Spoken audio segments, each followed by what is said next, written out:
And our last segment is going to be styling, how to style and how to maintain your style once it's in there. So we have several different options. To start it off, let's talk about air drying. Now, I know I scared a couple people with this wet head thing, but I will say even for myself, I air dry 95% of the time.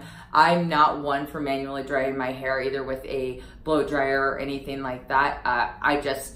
It's a little too taxing for me. I am also impatient. I use way too much heat. So I air dry a lot. So what I was saying, when you don't want to live your life with a wet head and you want to get your hair dry, I think a lot of people took it as like I'm saying now that you have to physically dry it all the time. No. So to start it off with every single person, and this was in my hair washing video, when you go to start your drying process, it all starts after the conditioner or the cleanse or whatever you want to call it, after wash day. So what you're gonna do is with a towel or maybe a special cloth or old t-shirts work well, you're just gonna squeeze and squeeze and squeeze and squeeze and blot and blot and blot and really get as much excess moisture out from your scalp and your ends as possible. So this is where that concept of towel drying comes in. That's what we mean. We don't mean to do like this whole thing, like the towel tornado or this, none of that. Just blot and blot and blot until you think you can't blot anymore. I do this all the time in salon where I will blot, blot, blot, and then I will grab another towel and I will blot, blot, blot. And sometimes I use 5 towels depending on how thick someone's hair is. But the whole goal is to get as much water out of it as possible before I start whatever I'm going to do next. Usually it will be applying product. So if that is where you're headed. The reason why you want to get really all that excess moisture out when you apply product is because when you apply water to a water-soluble product, it dilutes and completely breaks down the product. So if you're applying things when your hair is still kind of dripping, you're probably not going to get a lot of success with the product. It's too diluted and it actually isn't working anymore. So again, towel drying it. A good towel dry, you can get the hair probably 20 to 40% dry depending on how dense you are. So yeah, it definitely works, and that will just start your process. So let's say from there you've applied your product, you're feeling good, and now you're gonna start your air drying. Great. What I always mean is you just wanna be up and awake for it, and you wanna be able to move your hair at random intervals. Now, another one was people are like, you can't move curly hair. This is the difference. I don't mean to start like ripping through it and moving it a ton. What I mean is this: if you washed your hair, let's say 8 a.m. and then by noon it was down and you still notice maybe you still had a little dampness back here, just kind of shake it out a little bit. So you're not even running your fingers through it and you're not pulling it apart. You're trying not to disrupt the curls. You just want to break it up on your scalp so that moisture can evaporate. And that's what I mean by moving it at different intervals. If you're a little wet here, you just kind of pick it up a little bit. So you're not doing a lot of playing with it. You're not pulling the curls apart that you formed underneath or anything like that. So it's just more meant to allow the water to move out versus getting trapped in one area. That's what that is. Another option then is your manual drying or diffusing. When you're using a diffuser, you want to have high heat, low speed. So that's why there's all those different settings. And from there, you usually only get the hair 70 to 90% dry with the diffuser, depending on how frizzy your hair gets. So if you've ever noticed when you're diffusing that your hair is like, it gets more frizzy than if you just let it air dry naturally. And that's because when you flash dry things like that and the direction of airflow goes against the direction you want your hair to lay in, it will get super frizzy and blow out. So again, leaving a little bit of moisture in the hair and letting the rest of the process air dry is ideal. So you would pull back on your diffusing or maybe move to a different section when you noticed that part was you started seeing a little sign of frizz. Cool, it's dry enough. Let's move on to the other one.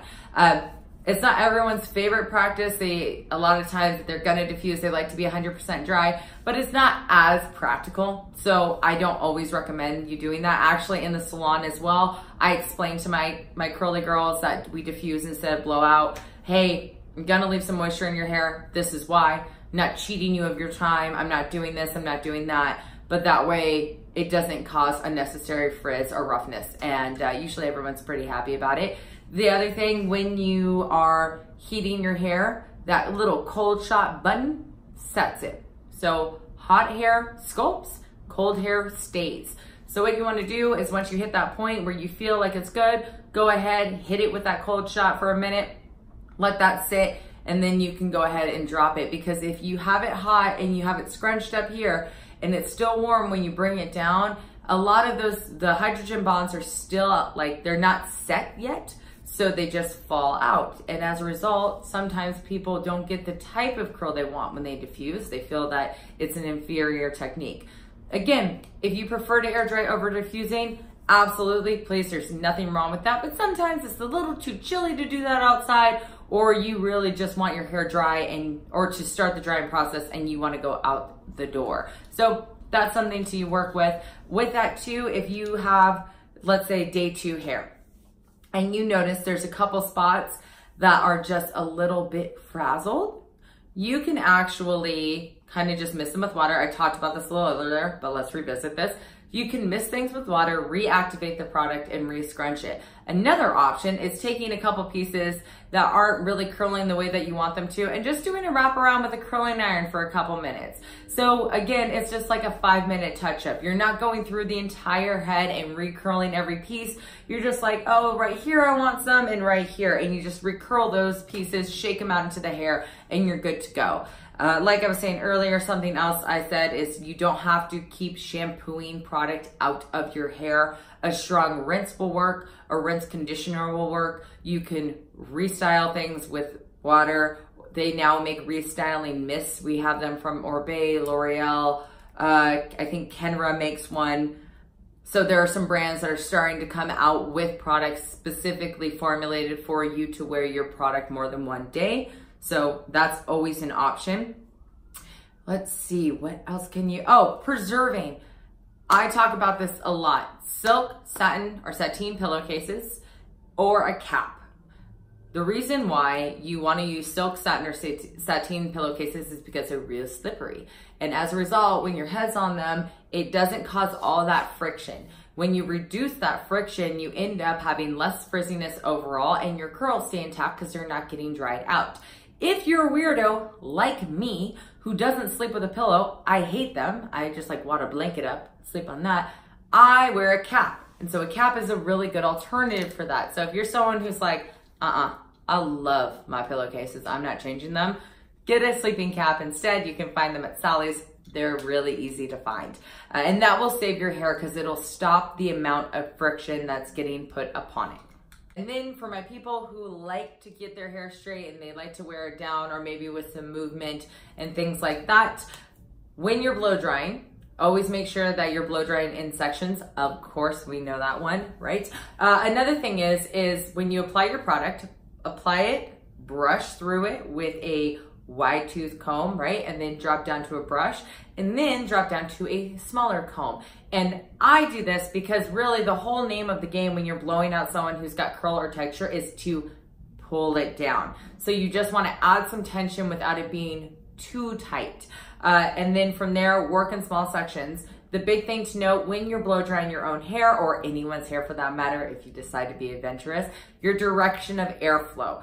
So when you're blow drying, your blow dryer and the air should be basically parallel to your hair strands, creating them to go this way, not like that. So a lot of times what happens when someone shows me how they blow dry, when they go and they pick it up, either all the hair is coming back here, because even though their blow dryer is kind of like this, the airflow isn't, it's coming against the brush and bringing everything back, or when they're blow drying, it's all going here, like it's all coming down, so they're more like that. With their blow dryer, again, that's not super beneficial. It's not going to help you smooth and straighten your hair out. How you build tension on a brush is you don't have to start from completely sopping wet hair. Again, blot, blot, blot, blot, blot, blot, maybe a little rough dry. The more you turn your brush, the tighter tension you'll get. So that's why I love blower bristles so much, especially for curly hair, is because I can get a lot of really strong, good tension and I don't have to use a lot of effort versus a ceramic. They have a little bit more slip to them. They're a little bit more difficult to get some tension on. The reason why tension plays a big part with this and why I talk about that is because good tension usually means you can use less heat, which is ultimately the goal. Is you want to make sure that you're not just overcooking the hair for the hell of it, and that you're using whatever heat you're using to get the results you want. High heat does not always mean high results. So think about that, especially if you're someone who likes to flat iron. Heat protectant, check your heat protectant, make sure that it can withstand your blow drying and your iron work.